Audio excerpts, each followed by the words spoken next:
બોલો દશા માત કી જય। અષાઢ વદ આસો આ વ્રત કરનારે સવારે નાહી ધોઈ વાર્તા સાંભળવી અને 10 દિવસ સુધી નકોરડા ઉપવાસ કરવા, માટીની સાંઢણી બનાવી અને તેનું પૂજન કરવું। 10મે દિવસે સાંઢણીને જળમાં પધરાવી 5 વર્ષ પૂરા થયે વ્રતનું ઉજવણું કરવું।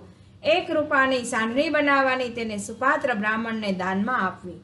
અષાઢ મહિનો આવ્યો, દિવાસાનો દિવસ આવ્યો, બધી બહેનો દશામાનું વ્રત કરે અને નદીમાં નાહવા જાય।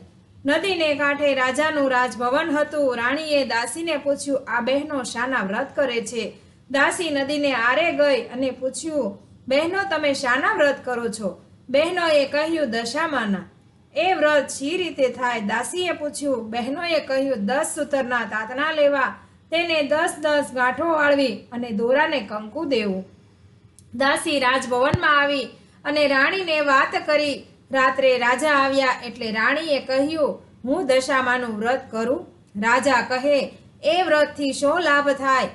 રાણી કહે, નિર્ધનને ધન મળે, પુત્ર પરિવાર વધે। રાજા કહે, મારે ધનની ખોટ નથી, ઘોડા હાથી રાજપાટ જે જોઈએ તે છે। રાજાના અહંકારના વચનથી રાણી રીસાઈને ખાધ્યા પીધ્યા વિના સૂઈ ગયા। રાત્રે દશામાં આવ્યા અને બધા રાજભવનમાં ફરી વળ્યા। સવારનો પહોર થયો, રાજ્યમાં આંધાધૂંધી થવા માંડી। ભંડારમાં પૈસાય ન મળે, કોઠારમાં જોવા જાય તો અનાજનો દાણોય નહીં। ગામની પ્રજા રાજાને કહેવા માંડી, હવે તમે પહેરેલે લુગડે બહાર નીકળો, તમારા રાજમાં માઠી દશા બેસશે। રાજા રાણી ત્યાંથી ચાલી નીકળ્યા અને ગામને પાદર ફૂલવાડીમાં બેઠા। ત્યાં તો ફૂલવાડી સુકાઈને ઝાખરું બની ગઈ। રાણી કહે છે, આપણી દશા કઠણ છે, હવે આપણે અહીં રહેવામાં સાર નથી। રાજા રાણી ત્યાંથી ચાલી નીકળ્યા। આગળ જતા કુંવરોને ભૂખ લાગી, એટલામાં રાણીની બહેનપણીનું ઘર આવ્યું। રાણી કહે, બહેન, બટકું રોટલો આપીશ।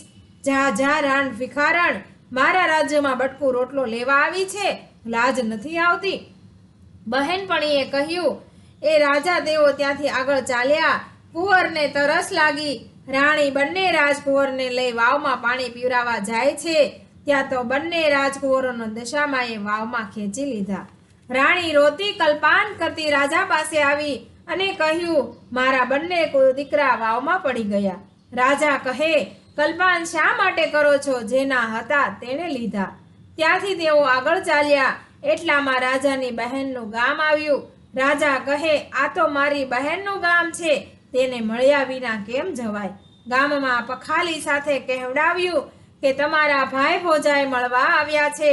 બહેને કહે છે કે મારા ભાઈ ભોજાઈ એમ આવે નહીં। વળી બહેને વિચાર કર્યો કે ભાઈની કઠણ દશા હોય તો આવ્યા પણ હોય, નહીં તો ઘોડા ગાડી રથ પાલખી વિના કેમ આવે? બહેને તો સુખડી બનાવી, સાવ સોનાનું સાંકળું લીધું અને માટલીમાં મોકલ્યું, પરંતુ જ્યારે રાજાએ માટલી ઉગાડી ત્યારે સુખડી કોલસો થઈ ગઈ અને સાંકળું છે તે સાફ થઈ ગયો। રાજાએ વિચાર્યું કે માં જણી બહેન મને મારી નાખવા રાજી ન હોય, આ તો દશાનો જ ખેલ છે। તેમણે માટલીને ભોંયમાં ભંડારી અને આગળ ચાલ્યા। આટલામાં મોટી નદી આવી, કાંઠે સીબડાના વાડા હતા। રાણીએ ખેડૂતને કહ્યું, ભાઈ, અમને બહુ ભૂખ લાગી છે, એક સીબડું ખાવા આપો તો સારું। ખેડૂતે એક સીબડું આપ્યું। સૂર્યનારાયણ અસ્ત થયા પછી ખાવું નહીં એવું તેનું નિયમ હતું, તેથી સીબડું રથમાં મૂકી તેઓ સૂઈ ગયા। ત્યાં તો અજાણ્યા સૈનિકો આવ્યા। પાસેના બીજા ગામના રાજાનો કુંવર રીસાઈને મોસાળમાં નાસી ગયો હતો, તેથી રાજાએ અહીં શોધ કરવા માટે સૈનિકો મોકલ્યા હતા। રથમાં જે સીબડું હતું તે અચાનક કુંવરનું માથું થઈ ગયું। સૈનિકો શોધતા રથ સુધી આવ્યા અને રથમાં કુંવરનું માથું જોયું, તેથી સૈનિકો તેઓ બંનેને માર મારી પોતાના રાજા પાસે ખેંચી ગયા। પેલા રાજાએ તેમને કારાવાસમાં નાખ્યા અને રાણીને અલગ ઓરડી આપી। આટલા દુઃખ પડતરમાં 12 મહિના પૂરા થયા। અષાઢ મહિનો આવ્યો, દિવાસાનો દિવસ આવ્યો। રાણીએ વિચાર્યું કે રાજાએ દશામાનું અપમાન કર્યું છે, તેથી તો આવું નહીં થયું હોય। લાવ, હું દશામાનું વ્રત કરું।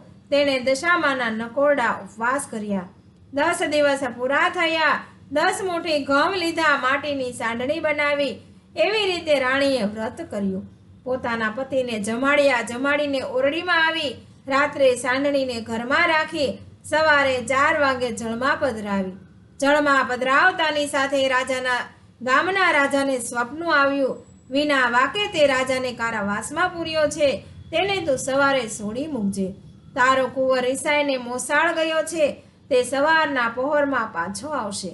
આ વાત સાચી નહીં માને તો જેવી એની દશા થઈ છે તેવી જ દશા તારી થશે. સવારના પહોરમાં રાજકુંવર ઘરે આવ્યો. રાજાએ પેલા કુંવરનું માથું જોયું તો લીલું તાજું સીવડું હતું. સ્વપ્ન સાચું પડ્યું, તેથી તેણે પેલા રાજાને કારાવાસમાંથી છોડી મૂકવાની આજ્ઞા આપી.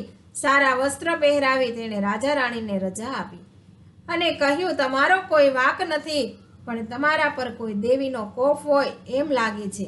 રાજા રાણી કહે છે કે ચાલો ચાલી નીકળીએ, હવે આપણી દશા વળતી લાગે છે. ત્યાંથી તેઓ ચાલી નીકળ્યા. રાજા રાણી આગળ ચાલ્યા જાય છે. રાજા વિચારે છે કે માજણી બહેન મારવા રાજી ન હોય, માટલી કાઢી જોતા જઈએ. જ્યાં ખોદીને જુએ છે તો માટલીમાં સરસ ખાવા જેવી સુખડી અને સોનાનું સાંકળું દીઠું. માટલાને રથમાં મૂકી રાજા રાણી જટ રથ ચલાવ કહી આગળ ચાલ્યા. દશામાએ વિચાર્યું કે રાજાના બંને દીકરા લઈ તો લીધા, પરંતુ પાછા કેવી રીતે આપવા. તેમણે ઘરડા ડોશીનું રૂપ લીધું. છોકરાઓને આંગળીએ વળગાડીને ચાલ્યા અને રાજાને સાદ દીધો. ભાઈ રથ ઊભો રાખો ને, આ બંને રાજકુંવર જેવા દીકરા ભૂલા પડી ગયા છે. રાજાએ રથ ઊભો રાખ્યો. તેમણે પોતાના છોકરાઓને ઓળખ્યા અને રાજકુંવરને વહાલથી ઉપાડી લીધો. ડોશીમાએ કહ્યું, આજથી તમારી દશા વળતી થશે. તમે અહંકારના વચનો કાઢ્યા હતા, તેથી તમારી ભૂંડી દશા થઈ હતી. હવે તમે મારા વ્રતનો મહિમા વધારજો. આટલું કહી દશામાં અદ્રશ્ય થઈ ગયા. રાજા રાણી અને કુંવરો ત્યાંથી ચાલી નીકળ્યા. જે બહેનપણીએ પહેલા જાકારો દીધો હતો તે અત્યારે ઓરડા બહાર ઊભી હતી. તેણે રાણીને ઓળખી અને ભેટી પડી. તે કહેવા લાગી, ઓહો બહેન, બહુ દિવસે આવ્યા, આજે તો તમને નહીં જવા દો. રાણી કહે છે, મારી દશા કઠણ હતી ત્યારે તમે મને કટકો રોટલો આપવાની ના હતી, તેથી હવે અમે રહીશું નહીં. એટલું કહી રાજા રાણી ચાલી નીકળ્યા. ત્યાંથી ગામના પાદરે ફૂલવાડીમાં આવ્યા. ત્યાં તો સુકાયેલી ફૂલવાડી લીલી સમ બની ગઈ. ગામમાં સમાચાર પહોંચ્યા કે રાજા રાણી દુઃખ વેઠીને પાછા આવ્યા છે. વાજતે ગાજતે ગામ લોકોએ સમયું કરીને લેવા આવ્યા. રાજા રાણી સુખેથી પોતાના રાજભવનમાં આવ્યા. સૂર્યના તેજ પેઠે તેમની કીર્તિ વધી. પ્રજાના આનંદનો પાર ન રહ્યો. 5 વર્ષ પૂરા થયા એટલે રાણીએ એક રૂપાની સારણી બનાવી અને વ્રત ઉજવ્યું. જે દશામાં રાજા રાણીની દશા વાળી એવી સૌની વાળજો. બોલો દશા માત કી જય.